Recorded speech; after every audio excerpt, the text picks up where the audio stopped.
Assalamualaikum warahmatullahi wabarakatuh. Alhamdulillah, wassalatu wassalamu ala rasulillah Sayyidina Muhammad ibn Abdullah wa ala alihi wa sahbihi wa man walah, wa la hawla wa la quwwata illa billah, amma ba'd. Hadratul mukarramin, ma'asyiral ulama al-fudala, ma'asyiral asatidzah al-kurama, bapak-bapak, ibu-ibu, tuan-tuan dan puan-puan yang dirahmati oleh Allah Subhanahu wa taala. Dan tak lupa para tuan guru yang hadir di tempat yang sangat mulia ini. Alhamdulillah, pada malam hari ini saya dipertemukan oleh Allah Subhanahu wa taala dengan tuan-tuan dan puan-puan, sehingga terjadi silaturahim yang sangat baik.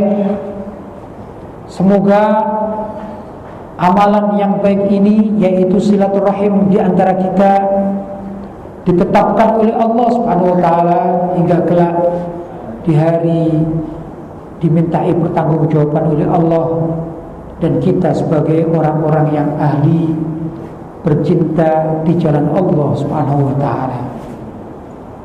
Karena orang yang ahli bercinta di jalan Allah, al-mutahabbina fillah, yaitu kelak di padang mahsyar akan mendapatkan naungan dari Allah Subhanahu wa taala. Kita berharap semoga acara-acara majlis-majlis macam demikian ini tetap menjadi benteng bagi amalan kita semasa di dunia. Karena majlis ta'lim dan majlis zikir ini adalah termasuk salah satu dari filter penyaring bagi kehidupan orang-orang muslim di zaman sekarang. Saat-saat ini kita setiap hari, mulai dari lepas subuh, kemudian kita mulai tengok pekerjaan, kegiatan-kegiatan yang sifatnya duniawi, mencari ma'isyah, mencari kehidupan, walaupun itu bukan suatu yang haram, tapi di dalam urusan dunia itu banyak godaan, banyak pelanggaran syariat. Maka kita perlu untuk menyaring kehidupan kita yang mulai dari lepas subuh itu sampai petang hari menjelang maghrib. Terkadang kita masih seringkali di dalam pikiran kita, dalam hati kita adalah kehidupan dunia, apalagi di zaman sekarang. Dan tak jarang alias banyak juga di antara umat Islam selepas sholat maghrib, yang mestinya lepas sholat maghrib itu paling baik dipergunakan untuk zikir kepada Allah, untuk membahas agamanya Allah, mempertebal keimanan. Tapi zaman sekarang juga menjadi berbeda. Kadang-kadang orang masih tengok pekerjaan, ada janjian sama kolega, sama mitra kerja, ada janjian ketemu di suatu tempat untuk melanjutkan bisnis. Maka kalau kita tidak pandai-pandai menyaring kehidupan kita, maka kita ini akan lepas dan ikut kepada kehidupan dunia saja. Padahal menurut Imam Syafi'i radhiyallahu taala anhu dalam syair beliau, kalau berbicara tentang dunia, maka beliau mengatakan, wa ma hiya illa jifatun mustahilatun 'alaiha kilabun hammuhun najtidabuha. Yang artinya dunia itu menurut pandangan Imam Syafi'i, wa ma hiya illa jifatun mustahilatun, tidaklah dunia itu kecuali ibarat jifa, bangkai yang mustahilatun, rusak, 'alaiha kilabun, yang di atas bangkai itu banyak anjing-anjing, hammuhunna, yang kepentingan anjing-anjing itu istidzabuha, untuk berebut bangkai. Ini kata Imam Syafi'i radhiyallahu taala anhu. Jadi kalau kita berebut dunia dengan pekerjaan demi pekerjaan, tak usai-usai pekerjaan itu, kata Imam Syafi'i, itu tak ubahnya seperti ada bangkai, kemudian ada anjing-anjing pada berebut, ya, menggigit sana menggigit sini, mencakar sana mencakar sini. Itulah kehidupan dunia. Karena itu alhamdulillah Allah masih mempertemukan kehidupan kita ini. Sekalipun kita hidup di dunia, masih ada majlis-majlis macam demikian, majlis ta'lim, majlis zikir dan lain sebagainya. Alhamdulillah, alhamdulillah. Ini hakikatnya adalah ajaran dari para ulama salaf yang mengajari kita untuk berpegang teguh dengan majlis-majlis zikir, majlis-majlis ta'lim, semacam demikian ini. Apalagi setelah sholat maghrib, lepas sholat maghrib, kemudian sang imam memimpin kita untuk berzikir kepada Allah dengan bacaan subhanallah, bacaan alhamdulillah, ya, bacaan Allahu Akbar, kemudian doa-doa. Bahkan di sebagian tempat juga ditambah dengan baca rotib. Ya, ini adalah suatu amalan yang baik, amalan yang telah didasarkan oleh para ulama-ulama terdahulu, ulama-ulama salaf ahlus sunnah wal jamaah.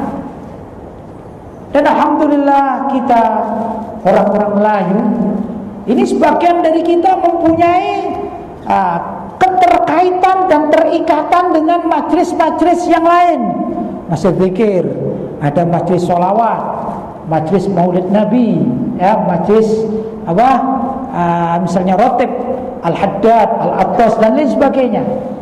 Inilah sebenarnya ajaran itu konon juga diajarkan oleh para sahabat yang mereka mengambil dari baginda Rasulullah Shallallahu Alaihi Wasallam.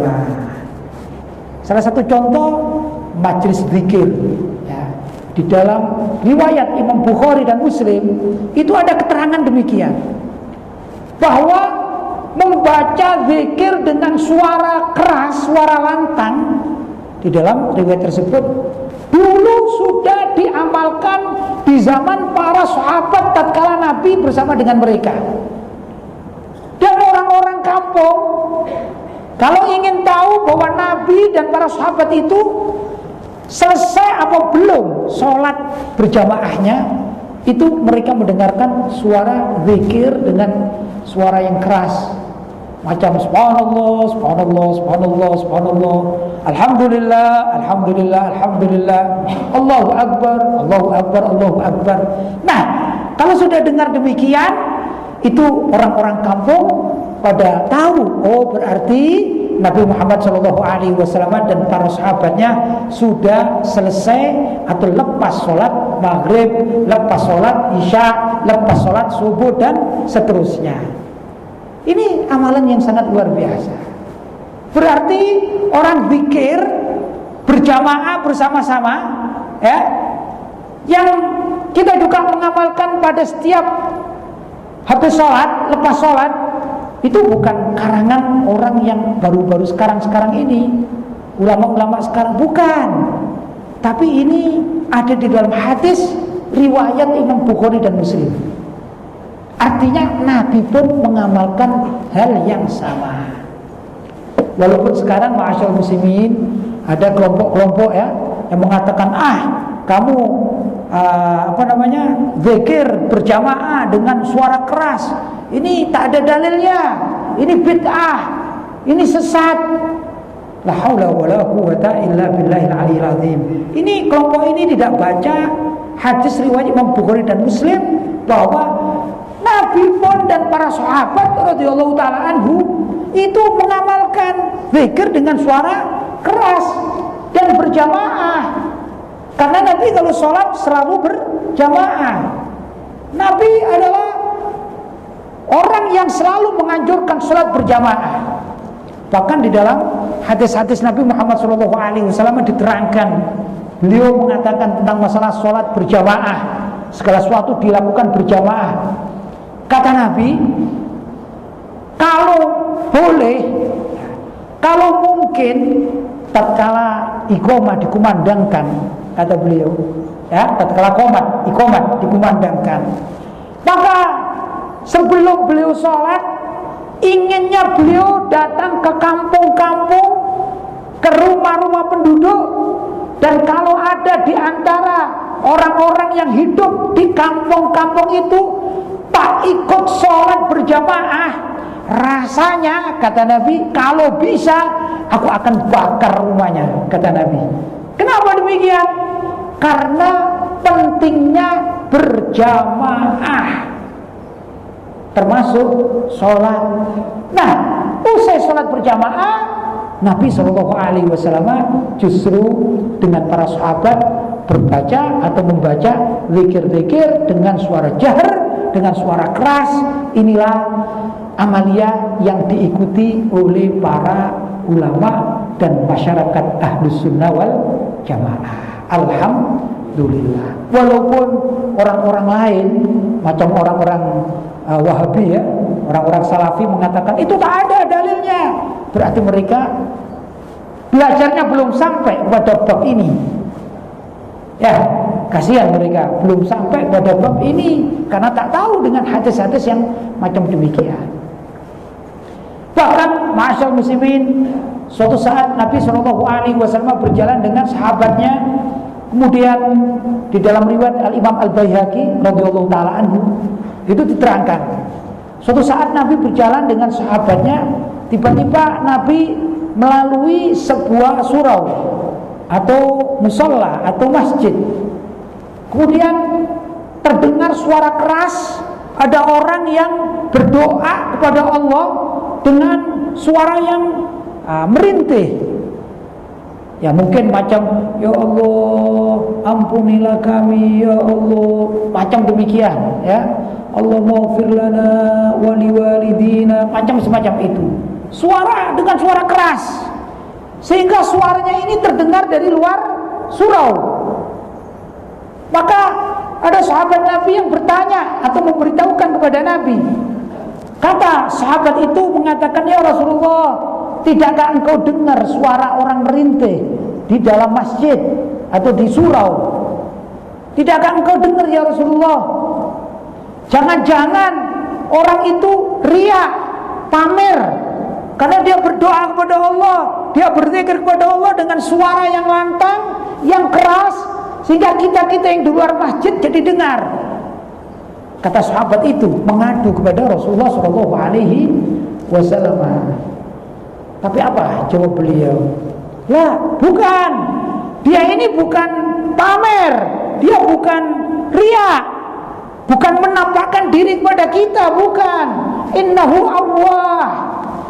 Sesungguhnya dia ini orang yang senang merintih kepada Allah, memohon kepada Allah, menangis kepada Allah. Jadi suaranya itu benar karena dia benar-benar merasa ingin dibantu, ditolong, dilindungi oleh Allah. Tak terasa dia melakukan demikian.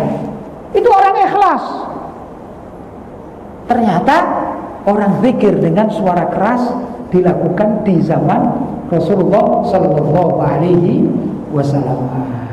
Walaupun zikir dengan suara pelan juga banyak dilakukan oleh Nabi Sallallahu Alaihi Wasallam. Intinya orang zikir itu boleh, mau suara pelan boleh, mau suara sedang juga boleh, mau suara keras juga boleh, mau sendirian boleh, mau berjamaah juga boleh.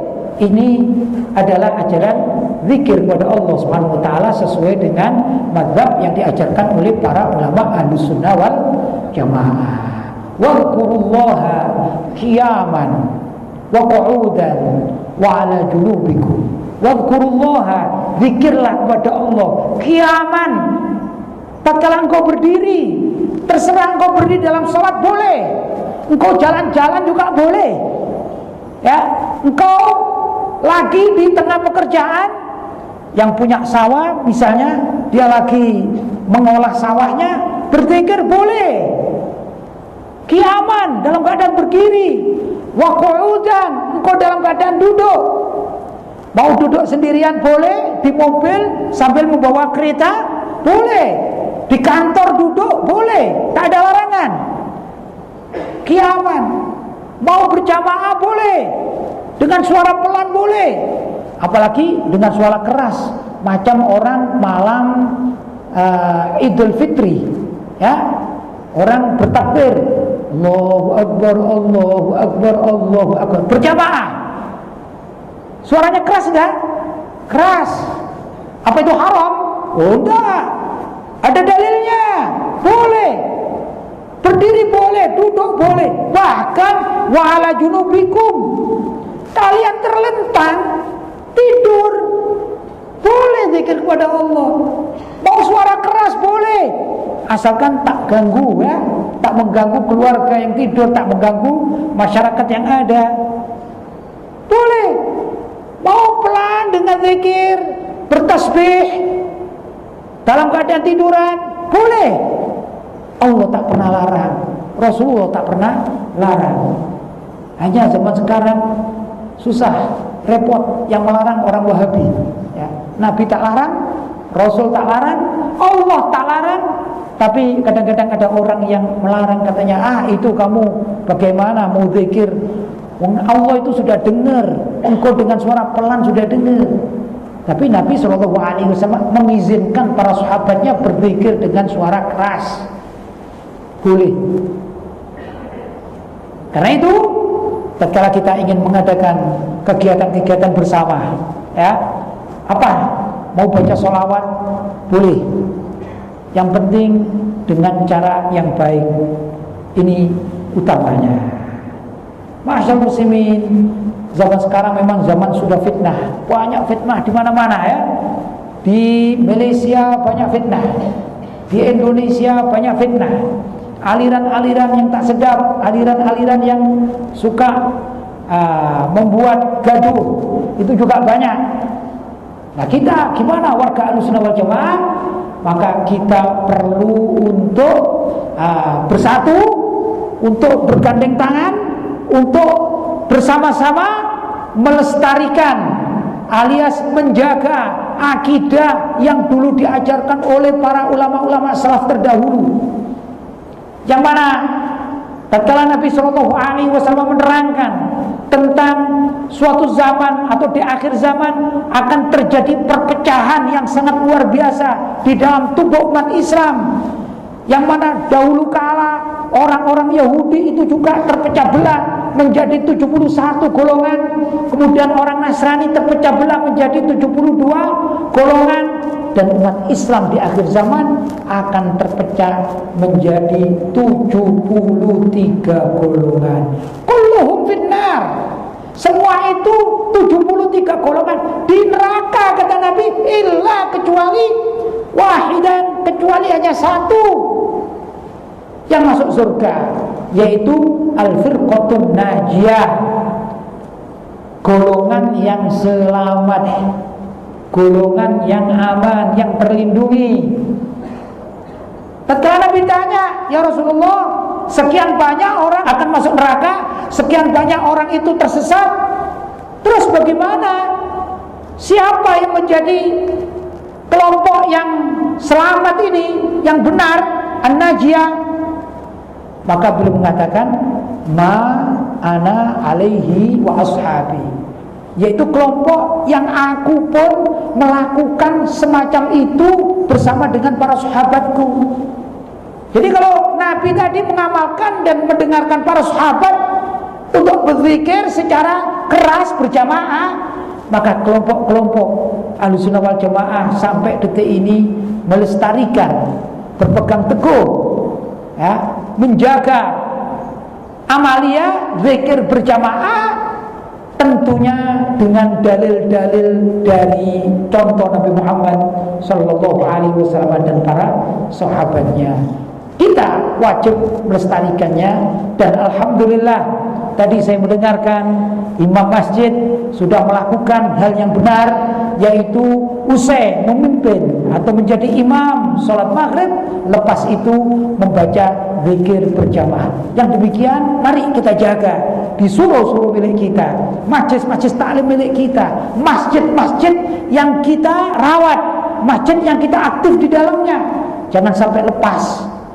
Jangan sampai ada segelintir orang, sekelompok orang mengatakan, hei kalian tidak perlu untuk mengamalkan zikir berjamaah, karena itu tak ada dalilnya dari Nabi, tak ada contoh dari Nabi.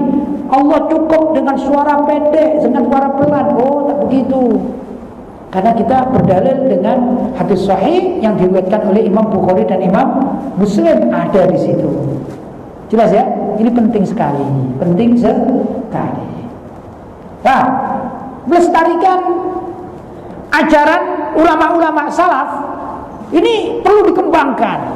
Memang kita, alhamdulillah, warga Melayu yang ada di Nusantara ini, alhamdulillah, dulu mendapatkan pengajaran dari orang tua kita, datuk-datuk kita, ya, yang mereka mengambil dari para ulama-ulama sebelumnya, yaitu para penyebar Islam di Indonesia, penyebar Islam di Malaysia, atau di Nusantara ini, di Asia Tenggara, yang terkenal dengan julukan Wali Sembilan.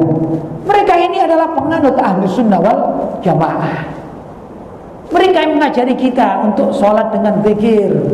Mereka yang mengajari kita untuk melaksanakan maulid Nabi, perayaan peringatan maulid Nabi. Karena perayaan maulid Nabi itu boleh diamalkan. Nabi SAW tatkala beliau kedapatan berpuasa pada hari Senin, maka Nabi ditanya, ya Rasulullah, kenapa engkau berpuasa pada hari Senin? Maka Nabi menjawab, fihi yauma wulidtu. Di situ adalah hari aku dilahirkan, kata Nabi. Karena itu Nabi sujud syukur, berterima kasih kepada Allah karena Nabi dilahirkan pada hari Senin. Untuk syukurnya Nabi Muhammad SAW itu beliau dengan cara berpuasa pada setiap hari Senin. Tapi apakah setiap syukur itu harus berpuasa? Oh, tidak demikian. Syukur itu banyak macamnya. Syukur boleh dengan cara berpuasa, dan syukur boleh dengan cara sholat yang panjang. Sebagaimana Nabi Muhammad SAW suatu saat di malam hari kedapatan oleh istri beliau, yaitu Sayyidah Aisyah atau Siti Aisyah radhiyallahu taala anha. Sayyidah Aisyah melihat Nabi sholat malam, sholat sendirian, sholat sunnah, sampai kaki beliau pecah karena lamanya berdiri. Bagaimana sih lamanya Nabi berdiri itu? Di dalam hadis ada disebutkan dalam kitab Riyadhus Shalihin, itu ada karangan Al-Imam An-Nawawi radhiyallahu taala anhu, bahwa Nabi itu kalau sholat, beliau rakaat pertama yang dibaca adalah surat Al-Baqarah ditambah dengan surat An-Nisa dan ditambah dengan surat Ali Imran. Begitu hadisnya. Jadi Al-Baqarah, An-Nisa, kemudian Ali Imran.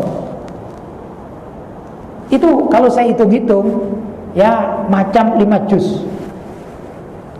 Dan Nabi itu kalau membaca Quran sebagaimana ayat Al-Quran, warattilil Qur'ana tartila, bacalah Al-Quran itu dengan secara tartil. Macam Bismillahirrahmanirrahim, Alhamdulillahirabbil alamin, Arrahmanirrahim, Maliki yaumiddin. Bukan hadr. Kalau hadr cepat, Bismillahirrahmanirrahim, Alhamdulillahirabbil alamin, Arrahmanirrahim, Maliki yaumiddin. Itu cepat hadr. Nabi tidak baca macam itu. Nabi membacanya dengan cara tartil. Nah, ya ikhwan, ma'asyal muslimin wal muslimat rahimakumullah, kalau Nabi baca 5 juz dengan tartil, itu berarti memerlukan waktu yang agak lama. Sebut saja ya setengah jam barangkali, ya. Boleh setengah jam 5 juz Tak boleh ya, tak bisa ya. 1 jam, ya barangkali 1 jam. Itu Nabi kalau berdiri 1 jam, rakaat pertama. Kemudian Nabi sujud. Di dalam hadis dikatakan wa kana ruku'uhu kaqiyamihi. Nabi itu kalau ruku itu panjangnya persis dengan tatkala beliau berdiri. Kalau berdirinya 1 jam, berarti rukuknya juga 1 jam. Makanya Nabi kalau sholat, ya, maka kaki beliau ini sampai bengkak dan kadang-kadang juga sampai terluka karena lama berdiri.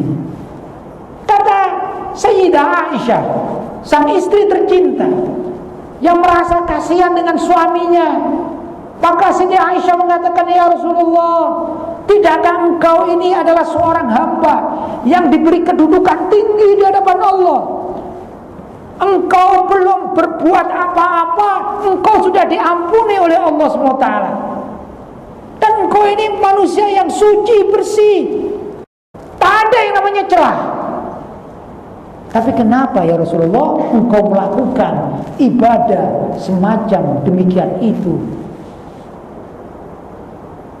Gimana? Sujudnya seperti rukuknya seperti berdirinya. Kalau diambil 1 jam, berapa lama itu kira-kira? Apa jawab Nabi? Tatkala ditanya oleh Siti Aisyah, kenapa engkau melakukan semacam itu? Kan engkau ini manusia sangat paling mulia seluruh dunia. Jawab Nabi, afala akuna abdan syakura? Tidakkah ingin aku menjadi hamba yang ahli bersyukur? Nah, di sini Nabi bersyukur dengan tata cara sholat yang panjang, yang lama. Tadi Nabi bersyukur dengan cara berpuasa. Juga Nabi mengajarkan orang kalau bersyukur pada Allah, ucapkan alhamdulillah. Jadi cara bersyukur macam-macam. Yang penting menampakkan rasa senang, gembira, khususnya atas kelahiran baginda Nabi Muhammad SAW.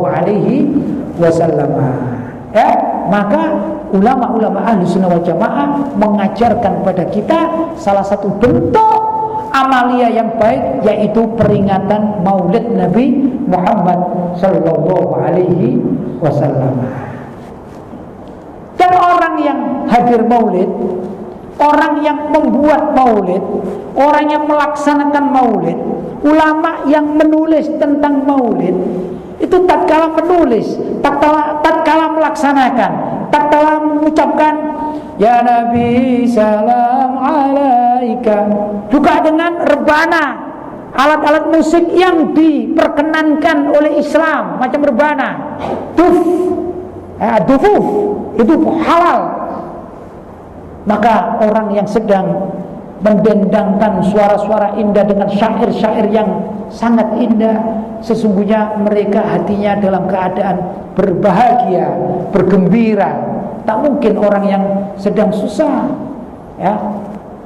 Di sini karena pusing, karena pening, kebanyakan hutang misalnya dikejar-kejar, ya. Kemudian dia mau bersenang-senang itu susah. Tapi kalau orang yang lagi punya masalah, kemudian hadir maulid, kemudian mereka ini ya mendengarkan suara dendangan-dendangan, suara yang indah, macam komarun, hilang semua, susah-susah hilang. Yang ada adalah kegembiraan. Ini cocok persis dengan firman Allah, perintah dari Allah, yaitu orang harus bergembira dengan rahmat yang diturunkan oleh Allah SWT ke muka bumi. Allah berfirman, qul bifadlillah wa birahmatihi fabidzalika falyafrahu, yang artinya, qul, katakanlah, bifadlillah, dengan keutamaan yang diturunkan oleh Allah, kemuliaan-kemuliaan, pemberian-pemberian, hadiah-hadiah, uang, segala macam rezeki-rezeki, serta kemuliaan pangkat, wa bi rahmatihi, dan dengan rahmat Allah, kasih sayang Allah yang diturunkan untuk umat manusia, fabidzalika falyafrahu, maka dengan keutamaan dan rahmat Allah itu hendaklah kalian falyafrahu, bergembira, bersenang. Jangan susah, jangan marah, tapi sambut dengan kegembiraan. Jadi kalau ada rahmat turun, maka kita harus dan wajib bergembira, karena itu pemberian Allah Subhanahu wa ta'ala. Ayat lain mengatakan, wa ma arsalnaka illa rahmatan lil alamin. Tidaklah kami Allah maksudnya, mengutus engkau hai Muhammad illa, kecuali rahmatan lil alamin, rahmat bagi seluruh alam semesta. Jadi wujudun Nabi, keberadaan Nabi di muka bumi, kelahiran Nabi di muka bumi ini adalah rahmat bagi seluruh alam semesta, yang mana Allah perintah dengan turunnya rahmat, dan paling mulianya rahmat adalah kelahiran Nabi Muhammad sallallahu alaihi wasallam. Falyafrahu, maka hendaklah bergembira kalian dengan kelahiran Nabi kita Muhammad sallallahu alaihi wasallam. Maka para ulama Ahlussunnah wal Jamaah mengajarkan kepada kita, ayo kita bergembira kalau sudah datang bulan Maulid, yaitu bulan Rabiul Awal. Dan para ulama itu tidak memfokuskan pada tanggal 12 Rabiul Awal saja, tidak. Tapi selama bulan Rabiul Awal itu undangan-undangan jemputan di mana-mana, Maulid Nabi, Maulid Nabi, Maulid Nabi. Di Malaysia ada Maulid Nabi. Alhamdulillah, saya sebenarnya datang ke Malaysia ini karena diundang, dijemput oleh Yayasan Al-Jendrami untuk hadir Maulid Nabi. Tanggal 13 Januari itu sudah lepas bulan Rabiul Awal. Berarti Rabiul Awal plus, ya, plus beberapa hari. Di Indonesia hampir setiap hari di bulan Rabiul Awal ini masyarakat melaksanakan Maulid Nabi. Di madrasah-madrasah, pesantren, pondok-pondok, di masjid-masjid, bahkan di pemerintahan pun, di istana negara juga mendirikan Maulid Nabi, di tempat-tempat kementerian, di mana-mana saja. Itu juga mereka melaksanakan peringatan Maulid Nabi Muhammad sallallahu alaihi wasallam. Selama berapa lama? 1 bulan penuh. Bahkan bukan sekedar 1 bulan penuh. Kalau kami di Indonesia, mudah-mudahan di Malaysia juga sama, ya. Itu kalau biasanya malam Senin, jadi Minggu malam, ada yang membuat Maulid Nabi. Ada juga yang Kamis malam, malam Jumat, terus belum berzikir yang lain-lain, juga melaksanakan Maulid Nabi. Dan kalau ada orang tasyakuran, misalnya anaknya khitan, ya, maka sebelum khitanan dibacakan Maulid Nabi. Jadi Maulid Nabi ini karena rasa bergembira atas lahirnya Nabi Muhammad SAW, maka tak ada batas waktu, tak ada batas masa kapan boleh melaksanakan Maulid Nabi. Setiap hari boleh. Itulah ajaran ulama-ulama Ahlussunnah wal Jamaah. Tapi sekali lagi, 1000 kali sayang, zaman sekarang mulai banyak orang yang anti Maulid Nabi, ya, bahkan mengatakan, engkau mengadakan Maulid Nabi ini bid'ah, dolalah, sesat, karena Nabi tak pernah bikin Maulid. Siapa bilang Nabi tak pernah bikin Maulid? Nabi pernah, yaitu dengan cara beliau bersyukur kepada Allah dengan cara berpuasa. Tapi Nabi tak membatasi kepada umatnya. Boleh engkau membaca sholawat, membaca zikir kepada Allah, qiraatul Quran, kemudian mengundang penceramah. Itu acara kegiatan Maulid, semua positif. Coba orang baca sholawat, kan biasanya kalau Maulid Nabi selalu baca sholawat. Itu ada apa? Ada dalilnya? Oh ada. Dalilnya dari Al-Quran. Innallaha wa malaikatahu yusalluna 'alan nabi. Sesungguhnya Allah dan para malaikatnya bersolawat kepada Nabi. Ya ayyuhalladzina amanu, hai orang-orang yang beriman, sallu alaihi, kalian bersolawat kepadanya, wa sallimu taslima, dan juga ucapkan salam. Artinya orang yang bersenandung solawat ini adalah atas perintah Al-Quran. Mana tak ada dalilnya? Ini dalilnya. Hadis-hadis Nabi tentang keutamaan sholawat banyak sekali. Antara lain, man shalla alayya sholatan sallallahu alaihi biha asyran.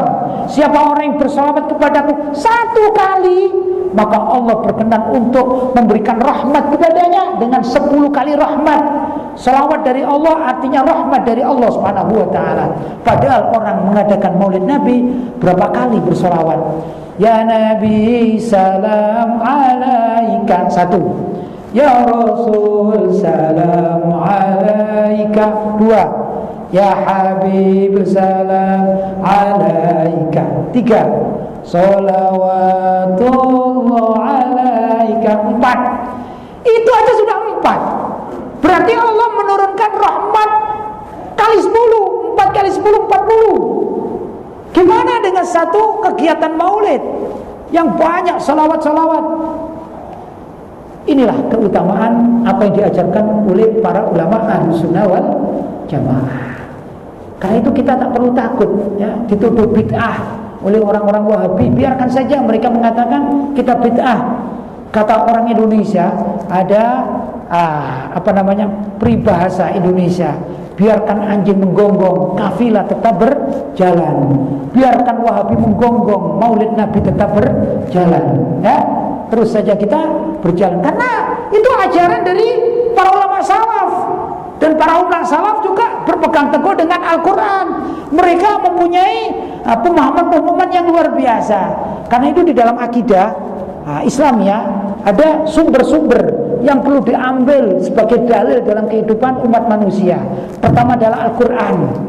Maklum, Al-Quran dengan segala macam isinya, tafsir-tafsirnya, ulumul Qurannya. Orang bicara Al-Quran bukan sekedar satu ayat diterjemahkan, oh tak itu. Gimana tata cara orang mengenal tajwidnya, bagaimana tata cara orang mengenal qiraatul Quran bilghina dengan cara-cara dilakukan. Ini juga seni baca Al-Quran. Dulu sahabat Abu Musa al-Asy'ari melakukannya dan Nabi senang dengan suara Sayyidina Abu Musa al-Asy'ari, yaitu cara mendendangkan alias cara melakukan Al-Quran dengan lagu-lagu yang indah sesuai dengan yang sudah disepakati oleh para ulama. Ini bagus ya, ini juga ada ilmunya. Tajwidul Quran, makharijul huruf, itu juga ada dalam Al-Quran. Tata cara membaca a, kha, za, lain, itu ada sendiri, namanya tajwidul Quran, makharijul huruf. Ini juga ada ilmunya. Ulama-ulama terdahulu, ulama kita sudah membukukan dan mengajarkan kepada orang-orang yang ada di dalam bidang ahlinya. Ya, ada lagi misalnya bacaan tentang qiraah sab'iyah. Ada bacaan wadduha, ada bacaan wadduhi, ya, itu ada ajarannya. Jadi Al-Quran bukan sekedar dibaca Qul huwallahu ahad artinya apa, dalilnya apa, bukan sekedar itu. Maka ulama sudah membukukannya dan menjadikan suatu aturan di dalam ilmu Al-Quran. Yang kedua, rujukannya adalah hadis. Hadis Nabi juga bukan sekedar mengambil satu dalil kemudian diterapkan, apalagi kalau tidak cocok dianggap wah itu kelompok di sana bid'ah dolalah karena tak cocok dengan hadis ini. Oh, tidak demikian. Hadis itu, hadis yang satu bisa untuk menguatkan dengan hadis yang lain. Bahkan juga hadis yang satu bisa untuk menghapuskan hukum hadis yang lain. Itu ada tata caranya orang belajar hadis. Namanya mustalahul hadis. Dan dalam hadis pun ada periwayatan-periwayatan, ada derajat-derajat. Yang namanya mutawatir adalah hadis yang wajib diterima oleh umat Islam. Bila mana diingkari, maka orang tersebut menjadi murtad, keluar dari agama Islam. Kalau itu hadisnya mutawatir dengan aturan-aturan tertentu. Ada hadis sahih, ada juga hadis hasan. Hadis sahih adalah hadis yang sangat baik. Kalau saya nilai lebih mudah, nilainya saya beri nilainya 100. maka ada di bawah hadis tersebut namanya hadis hasan. Hadis hasan adalah hadis yang barangkali lebih mudah saya katakan, saya beri nilai 75, kanan kiri 75. Ya, ada syarat-syarat yang tidak terpenuhi tapi masih bagus. Dan hampir semua ilmu-ilmu yang ada, baik itu urusan fikih, urusan akhlak, urusan bermasyarakat, urusan jual beli dan lain sebagainya, madarul ilmi, kebanyakan ilmu-ilmu itu justru tertumpu, terfokus, tersumber kepada hadis hasan, bukan hadis sahih. Karena hadis sahih ini jumlahnya tak begitu banyak. Maka para ulama Ahlussunnah wal Jamaah bersepakat, sumber hukum yang ada di dalam hadis madarul ilmi kebanyakan menggunakan adalah hadis hasan. Walaupun hadis sahih ya tetap dipertahankan, itu pasti. Hadis mutawatir lebih sedikit juga dipertahankan. Jadi kalau ada fikih menentukan halal dan haram, boleh ulama itu menggunakan hadis hasan, tidak harus hadis sahih. Nilainya berapa? Kurang lebih 70 kanan kirinya, ya. Nah, bagaimana dengan hadis berikutnya adalah hadis dhaif.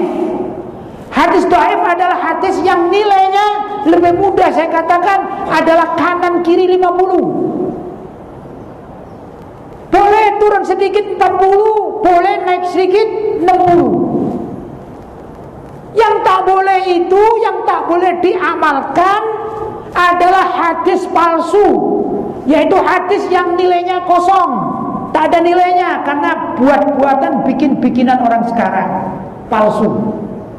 Atau hadis yang diriwayatkan oleh perawi tukang bohong, walaupun hadisnya mungkin benar, berhubung perawinya ini tukang bohong, suka nipu masyarakat, suka cakap-cakap, bercanda atau berguru dengan bohong, maka dikhawatirkan orang tersebut meriwayatkan hadis yang bohong, namanya matrukul hadis, hadis yang wajib ditinggalkan. Tapi ya ikhwan, hadis dhaif yang macam nilainya 50, selagi banyak penguat yang lain, menurut ulama Ahlussunnah wal Jamaah boleh diamalkan dalam usaha fadhailul a'mal.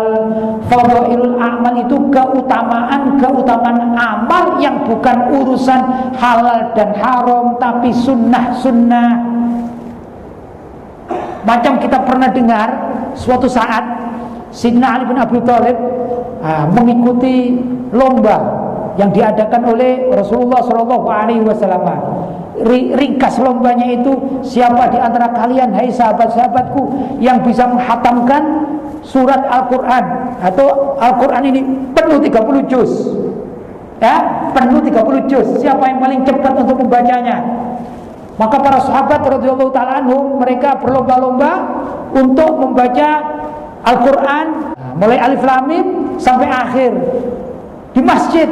Tapi Sayyidina Ali bin Abi Thalib, tiba-tiba beliau masuk, beliau sholat sunnah, kemudian beliau membaca beberapa ayat atau surat, kemudian beliau pulang. Tatkala ditanya, ya Ali, sudahkah engkau khatamkan Al-Quran tersebut? Maka beliau menjawab kepada Rasulullah, sudah ya Rasulullah. Kata Rasulullah, gimana engkau mengatakan sudah, kamu baru masuk masjid, sholat, kemudian duduk sejenak, tiba-tiba kamu pulang?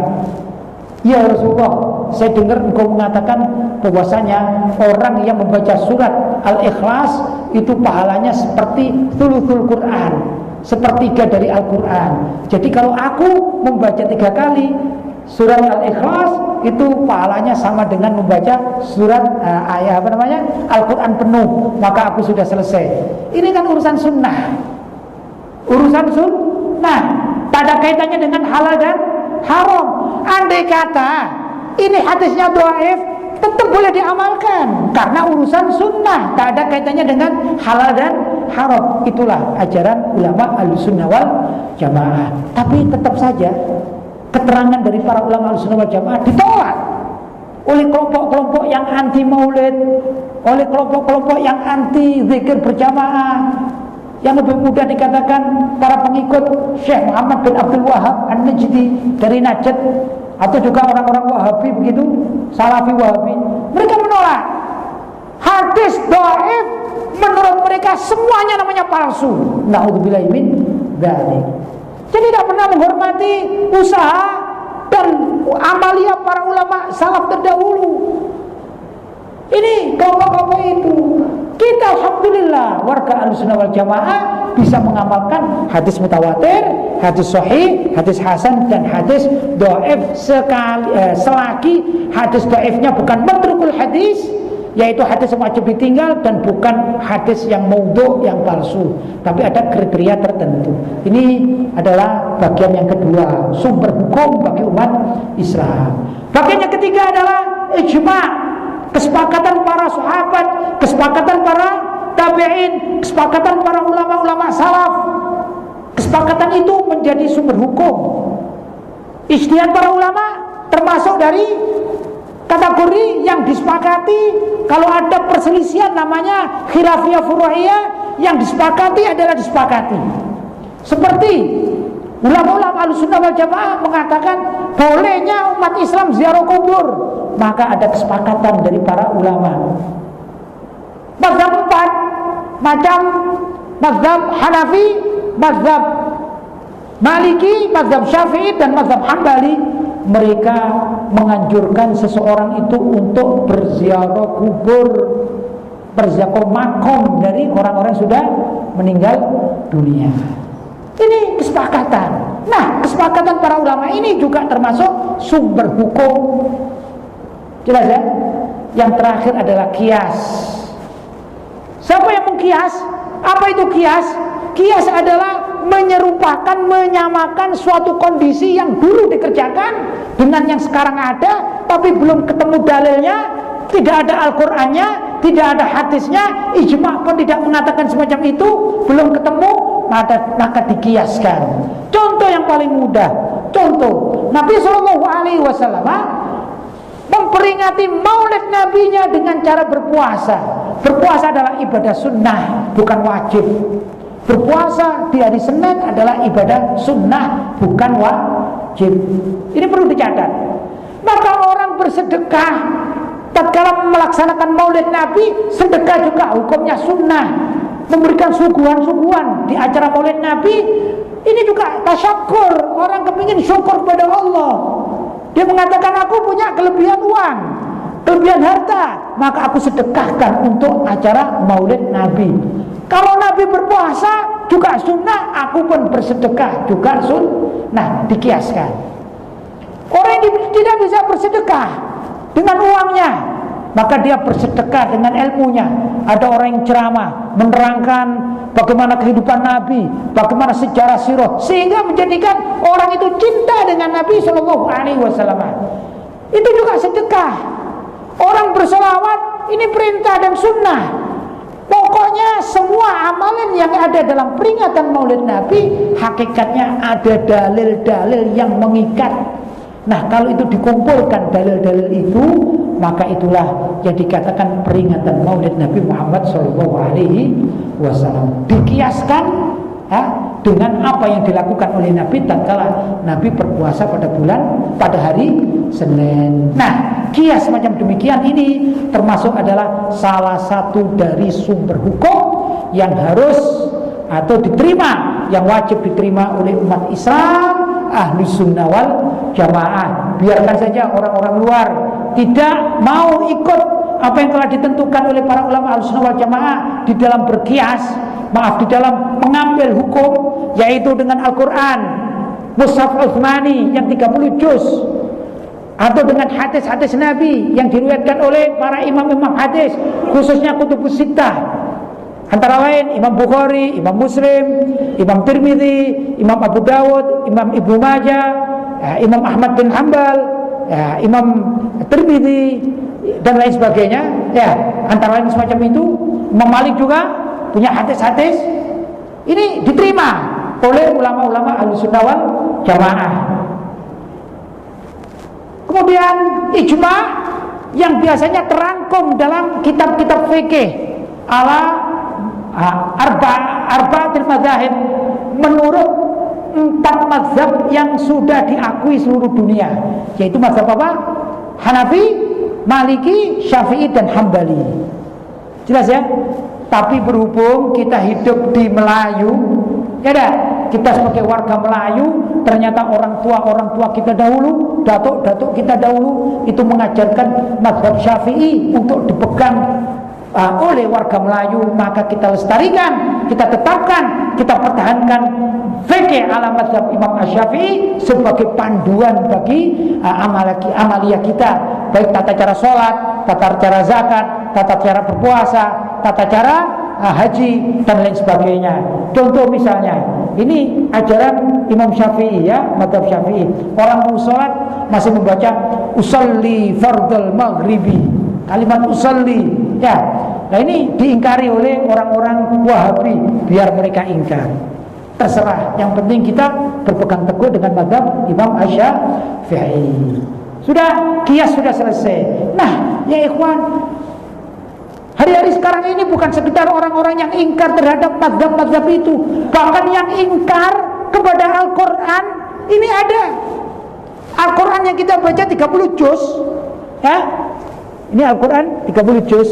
Ini namanya Mushaf Utsmani, yaitu mushaf yang dulu di zaman Khalifah Sayyidina Utsman, oleh beliau masyarakat yang ahli Al-Quran dikumpulkan, tokoh-tokohnya dikumpulkan, kemudian diajak bermusyawarah untuk merapikan, karena Al-Quran dulunya tercecer-cecer alias berserakan. Ada yang di rumahnya fulan bin fulan, ada ditulis di dalam kulit-kulit onta atau pelepah-pelepah kurma dan lain sebagainya, di batu-batu, dan ini kemudian oleh Sayyidina Utsman dikumpulkan, maka menjadilah mushaf. Sehingga para ulama mengatakan ini adalah Mushaf Utsmani, mushaf yang dikumpulkan oleh Sayyidina Utsman. Loh, ini ada yang mengingkari kebenarannya. Yang sudah 30 juz ini diingkari. Siapa itu? Yaitu macam orang Syiah. Syiah yang sekarang adalah Syiah yang bersumber di Iran, yaitu orang-orang yang dalam naungan Khomeini. Mereka dalam buku-buku mereka, saya punya bukunya namanya Fathul Khitab fi Tahrifi Kitab Rabbil Arbab, yaitu kata kepastian bahwasanya di dalam Al-Quran ini Kitab Rabbil Arbab adalah kitabnya Tuhan yang Maha Kuasa. Kata mereka ini ada tahrif, ada pemalsuan. Jadi mereka menuduh Sayyidina Utsman memalsu, bahkan mengurangi. Kalau yang Sayyidina Utsman suka ditambah, Sayyidina Utsman tidak suka dikurangi, kata mereka. Mereka meyakini bahwa Al-Quran yang benar itu jumlahnya 3 kali lipat besarnya daripada Al-Quran milik umat Islam. Berarti kalau kita punya 30 juz, orang Syiah punya berapa? 90 juz, panjang sekali. Kalau tanya, mana itu Quran kalian? Oh, belum waktunya diterbitkan. Sekarang masih disimpan oleh Imam Mahdi Al-Muntadhar, dibawa masuk ke gua Samarra yang ada di Irak. Dalam bahasa mereka, gua Surroman Ro'a, atau singkatannya gua Samarra. Surroman Ro'a itu artinya akan senang orang yang melihatnya, disingkat menjadi gua Samarra. Di situ menurut mereka Imam Mahdi ada di dalam dan menyembunyikan kitab ini. Umat sedang perlu kepada hukum, umat sedang memerlukan pemecahan problematika yang ada di dunia, tapi kitab sucinya dibawa sembunyi. Ini namanya Imam Mahdi. Mereka adalah Imam Mahdi yang tidak bijaksana. Ibarat ada seorang guru ditanya sama murid, Pak Guru saya mau tanya, Tuan Guru saya mau tanya, apa hukumnya makan air ini? Sebentar, lari tuh Tuan Gurunya, sembunyi. Ini Tuan Guru apa? Gimana ini? Bukan sifatnya Tuan Guru, betul. Orang umat lagi perlu bimbingan, tapi Al-Qurannya dibawa sembunyi menurut orang-orang Syiah. Jadi tidak masuk akal. Itulah keyakinan mereka. Maka mereka berhukum dengan apa kata ini tokoh-tokohnya, tak ada panduan. Maka di dalam Syiah sendiri acaranya, wah, apa namanya ini, saling bertabrakan ya, gaduh. Imam Fulan mengatakan ini, misalnya ini halal, Imam Fulan mengatakan, yang lain mengatakan itu haram. Terjadi kegaduhan. Kenapa? Karena kitab sucinya masih dibawa sembunyi oleh Imam Mahdi mereka. logis, tak masuk akal. Nah, sekarang orang-orang macam demikian sudah ada. Di Indonesia ada, di Malaysia juga ada, bahkan seluruh dunia mereka tersebar, yaitu orang-orang yang dikirim oleh pemerintah Iran untuk menguasai berbagai macam kepentingan mereka terhadap dunia Islam. Ekonomi ingin dikuasai, masyarakat ingin dikuasai, akidah pun ingin dikuasai. Ya, dan mereka juga memasarkan banyak hal, macam pernikahan yang sangat kotor. Maaf ibu-ibu, di dalam ajaran Syiah itu ada namanya ajaran nikah mut'ah. Nikah mut'ah adalah nikah kontrak. Kontrak adalah untuk sementara. Gambarannya, kalau misalnya ada seorang laki-laki, misalnya ini si laki-laki namanya Amir ya, misalnya, mohon maaf kalau ada namanya Amir ya, mohon maaf. Ya, yang laki-laki, yang perempuan ada namanya Romlah. Mohon maaf ibu-ibu kalau ada namanya Romlah ya. Maka si Romlah dengan si Amir ini dia suka sama suka. Ya. Kemudian si Romlah mengatakan, "Wahai Amir, aku nikahkan diriku dengan dirimu menggunakan mas kawin atau mahar sebanyak 50 ringgit untuk masa 2 hari saja." Maka si Amir mengatakan, "Aku terima pernikahanmu wahai Romlah dengan mas kawin atau mahar 50 ringgit untuk masa 2 hari saja." Setelah itu selesai, berarti sah, walaupun tanpa wali, tanpa orang tua, tanpa diketahui keluarga, tanpa ada saksi, tanpa ada orang pemerintahan. Yang penting berdua ini suka sama suka. Kemudian mereka pergi ke hotel, ke wisma, atau ke tempat-tempat yang mereka inginkan. Mereka berkumpul 2 hari, berkumpul suami istri 2 hari. Kemudian setelah itu selesai kontraknya, maka terjadi perceraian secara otomatis. Esok berikutnya si Romlah ketemu dengan Salim. Kalau dari Amir ini Salim, dia juga mengatakan, "Hei Salim, maukah engkau nikah denganku? Nikah kontrak." Maka si Romlah mengatakan, "Ya Salim, aku nikahkan diriku dengan dirimu dengan mahar 50 ringgit untuk masa 2 hari. Setelah 2 hari selesai, ketemu lagi Imron, ketemu lagi, terus bergilir. Ini namanya kawin mut'ah, ajaran dari aliran Syiah yang ada di Iran. Apa tak usah? Kalau punya anak, anaknya siapa? Anaknya Amir, atau anaknya Salim, atau anaknya Imron, atau anaknya yang lain? Tak ada yang tahu. La haula wala quwata illa billah. Itu ajaran zina tapi diberi nama agama, yaitu kawin mut'ah. Menurut mereka halal. La haula wala quwata illa billahil aliyyil azim.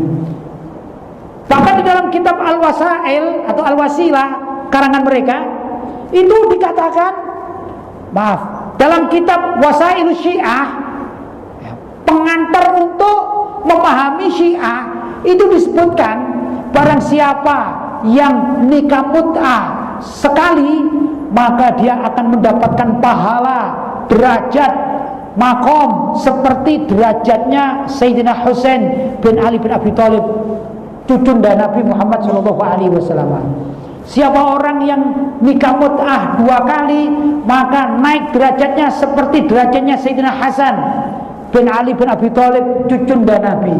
Kalau dia nikahnya 3 kali, maka sama dengan Imam Ali derajatnya. Dan kalau 4 kali, maka derajatnya sama dengan Rasulullah SAW. Siapa wanita tak tertarik, lelaki tak tertarik? Siapa pemuda-pemuda yang tak tertarik, budak-budak dan cik-cik yang tak tertarik? Ini ajaran paling enak, paling mudah, paling menyenangkan bagi pemuda-pemuda. Karena orang sekarang ini kalau punya kekasih, sama orang tuanya dimarahi, budak, kamu haram punya kekasih. Maka mereka jawab, ini bukan kekasih saya, tapi ini adalah istri, atau ini suami saya, walaupun cuma udah 2 hari saja. Ini ajaran mut'ah yang diajarkan di dalam Syiah Imamiyah. Karena itu, ma'asyarul muslimin, saya menghimbau, saya mengajak kepada semua hadirin dan hadirat, kaum muslimin dan muslimat yang hadir, mari kita jaga ajaran kita, ajaran sudah diajarkan oleh para ulama salaf, yaitu ulama-ulama Ahlussunnah wal Jamaah. Jangan ikut Wahabi, jangan ikut Syiah, jangan ikut yang macam-macam. Kita melestarikan ya ajaran Ahlussunnah wal Jamaah, karena kita adalah warga Melayu, kita berpegang teguh dengan mazhab Imam Asy-Syafi'i radhiyallahu taala anhu. Dan yang penting juga yang terakhir, mari kita belajar akhlak dengan akhlak tasawuf. Apa itu tasawuf? Adalah akhlak atau tata cara beribadah kepada Allah dengan cara yang baik. Maka ada ulama-ulama ahli tasawuf, bagaimana tata cara sholat yang khusyuk, yang sekira sholatnya diterima oleh Allah SWT. Kemudian bagaimana tata cara bermasyarakat antara ayah dengan ibu, antara anak dengan orang tua, antara seseorang dengan tetangganya, antara seorang dengan kawannya. Apa yang harus dilakukan? Itu adalah ajaran-ajaran akhlak yang sebenarnya telah diajarkan oleh ulama ahli tasawuf. Orang dulu adalah orang-orang sufi terdahulu mengajarkan itu ya. Kemudian kita mengikuti imam-imam tasawuf yang dibingkai alias ada batasan dengan syariat, antara lain adalah semacam Imam Al-Junaid Al-Baghdadi, Al-Imam Abu Hamid Al-Ghazali, kemudian Al-Imam Al-Habib Abdullah Al-Haddad. Itu mengajarkan tasawuf, tata cara berakhlak kepada Allah, sopan santun kepada Allah dan sopan santun pada sesamanya, tapi tetap dalam koridor, dalam batasan syariat yang telah disepakati. Ya, itu yang perlu kita amalkan. Semoga apa yang saya sampaikan ini ada manfaatnya, dan barangkali ada bahasa-bahasa saya yang memang kurang pandai cakap Melayu, tapi belajar cakap Melayu. Kalau ada yang salah, mohon maaf yang sebesar-besarnya. Hadza walafu minkum. Wassalamualaikum warahmatullahi wabarakatuh.